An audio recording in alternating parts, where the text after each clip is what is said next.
Hey everyone, and welcome back to another Let's Play episode. Today is episode number 5, I do believe, and I have some good news, and I also have some bad news.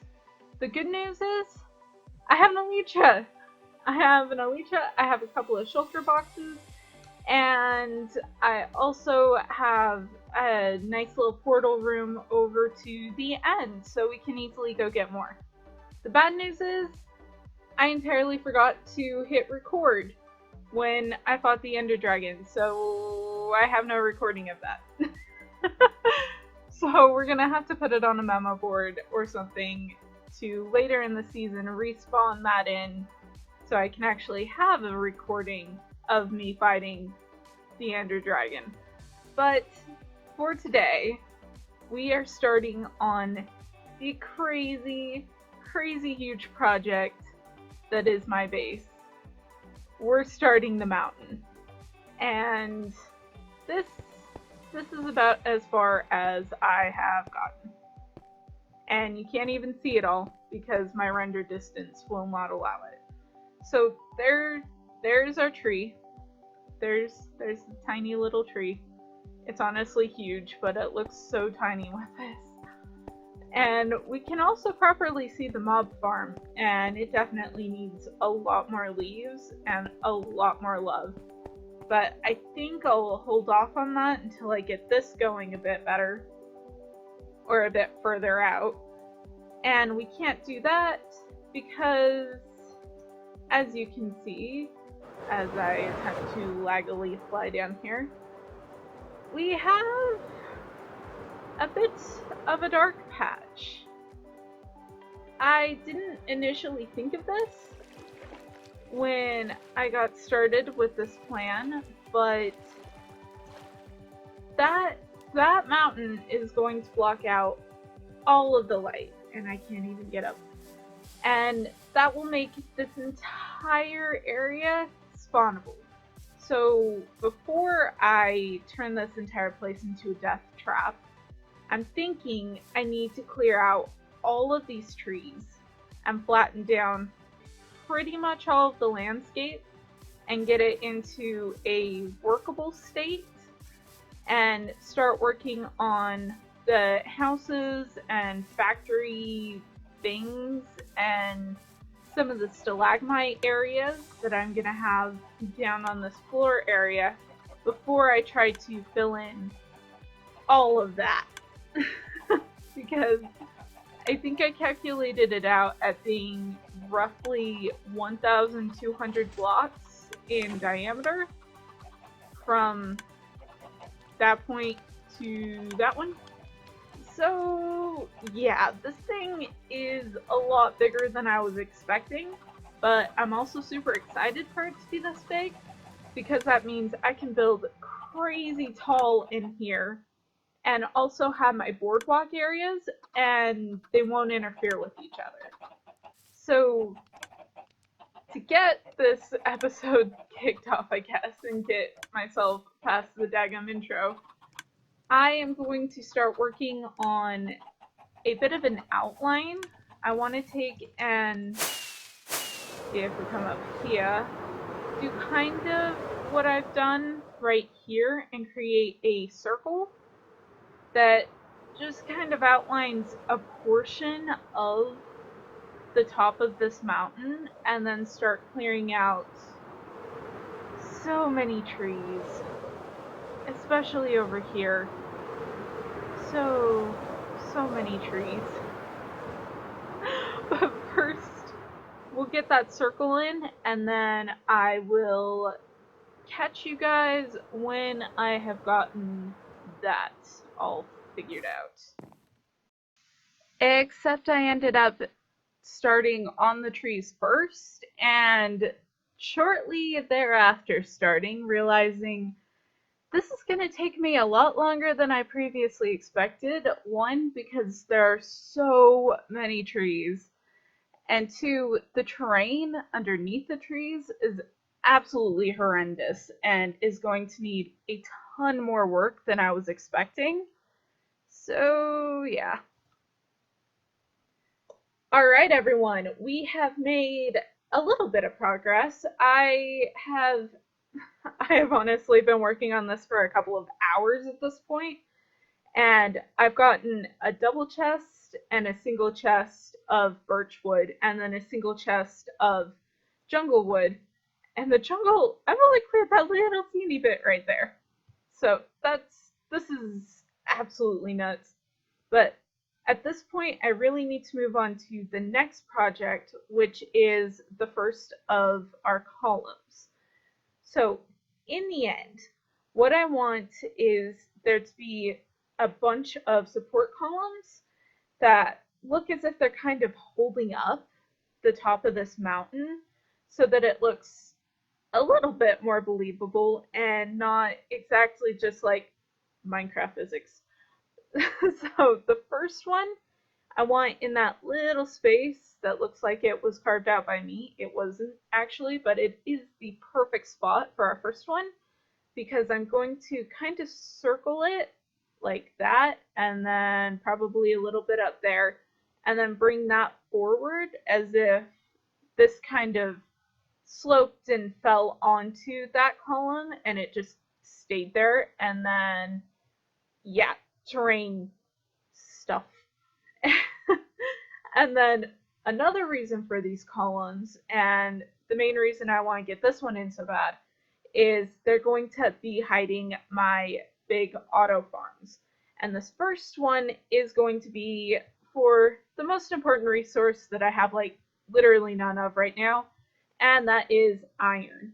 And I have to thank DocM77 for his design, which I'm going to use in this. I'll put a link in the description. It's absolutely amazing. It is so simple. You only need like 6 villagers, a zombie, and I think it's like a shulker box of resources. So really super easy design, and it should be fairly simple to make. I do expect the villagers to be a massive pain in the rear, and the zombie could also be a problem. But we'll tackle that bridge. We'll figure it out when we get to it. I can totally do common American sayings. Anyway, I want to take and really quick work on the base because that's where the killing chamber is going to be. And I have myself 4 shulkers of stone. It's not going to be nearly enough, but it should be enough for us to at least get started. So I'm going to roll a time lapse of me figuring out what this is going to be, and we will get to that now.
Hey everyone, we have a little bit of progress.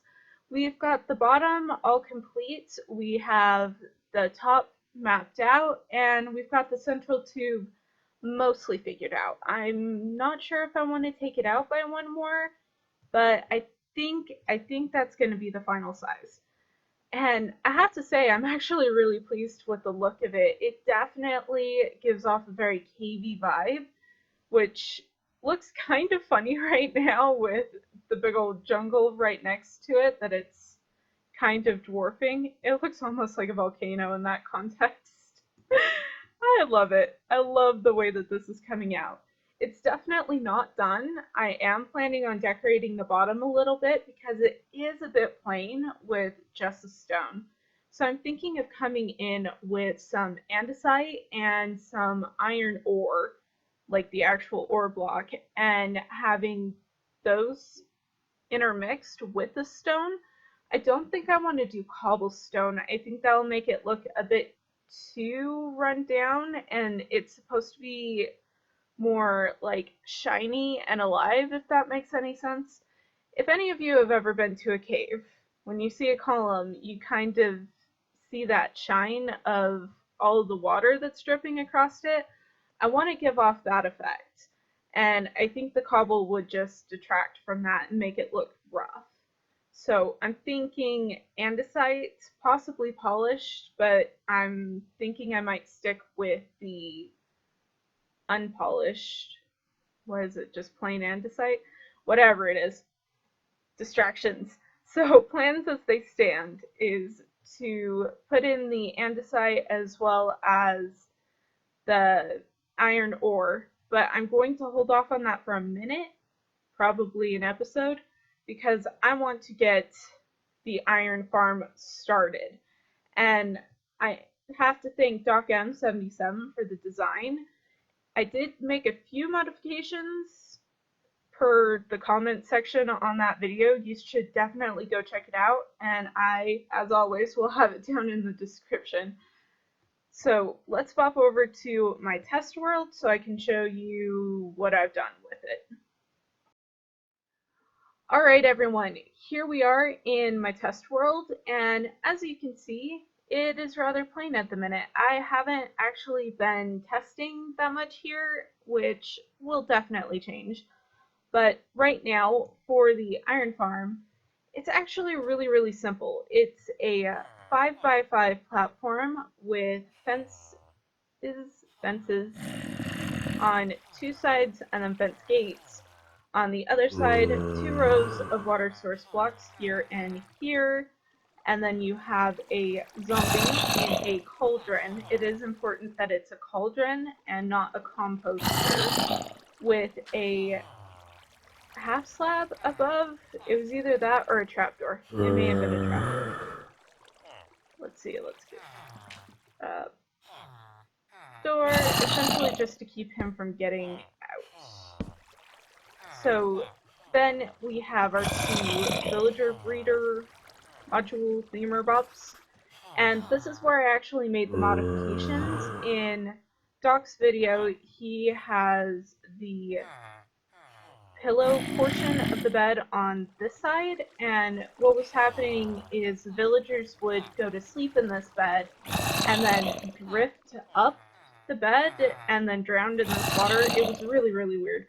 So I flipped the bed around, and then he also only had 1 slab in the middle, and I was having iron golems spawning on these 3 blocks. So I just extended that by 1 on all sides, and that took care of that problem. So each of these is really simple. It's a bed, well, 3 beds. I have 2 facing that way, 1 facing that way. 1 solid block with a trapdoor on it that is waterlogged. 3 workstations. I chose varying ones. You can do all the same as well. 1 solid block there. Slab here with a carpet on top and a trapdoor, and that is it. And then these 2 setups are 4 blocks from this zombie. Let's make it that you guys can see this. 4, 4 blocks away on either side, and then the bed is on the same level as the cauldron. Yeah. So really super simple. The problem that I see myself having in survival is these guys and this guy. I can severely see that being a problem, and I also see problems with dumping myself in the lava more than once. That's gonna end up happening. But I did leave this overnight, and I ended up having to include a line of blocks right here because the iron golems kept getting stuck on this block right here, and it was like that on all 4 sides. And I think I got a chest of iron. Yes, I got a chest of iron from it. So let's get back to the Let's Play world and begin the chaotic process of attempting to make this whole thing in survival in my column. This entire process took maybe 20 minutes. It honestly took me longer to gather up the resources and then get up to the top of this than it did for me to build the entire thing. So I'm very impressed with this design. Alright everyone, so this is pretty much done. All we need to do is waterlog the trapdoors that are behind those ones. That one right there, and let's see if I can see it. That one right there. And then I also forgot to put in these fences. So I figured I could do that right now with you guys, since it is fairly simple. And I chose to go with granite mainly just because I have a ton and a half of it, and most likely we will never see this thing after it's done. Ah, you have to be kidding me. Oh wait, no, I got it. Okay. I am great at Minecraft right now. Okay. Stop lagging. Okay. Maybe building on camera isn't the best idea, but there we have those, and then the fences go out by one this way.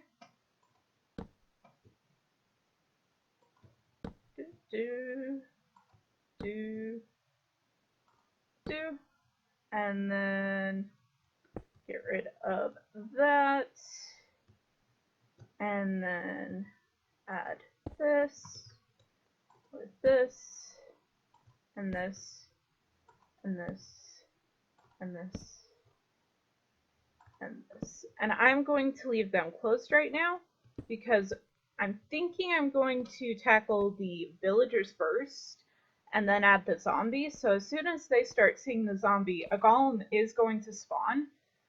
But that's actually good for us because as long as he spawns on this platform, he will be stuck on this platform and stop all of the iron golem spawning stuff, so that we have him up here and he hopefully won't kill the zombie that we bring.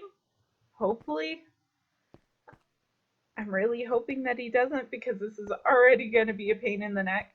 But I'm going to save doing all of that mess for the next episode because that is unfortunately all the time that I have for today. I do hope that you all enjoyed the episode, and if you did, please drop a like, subscribe to support the channel, and hit the notification bell if you want to see more of my content. I'll catch you all in the next one. Bye!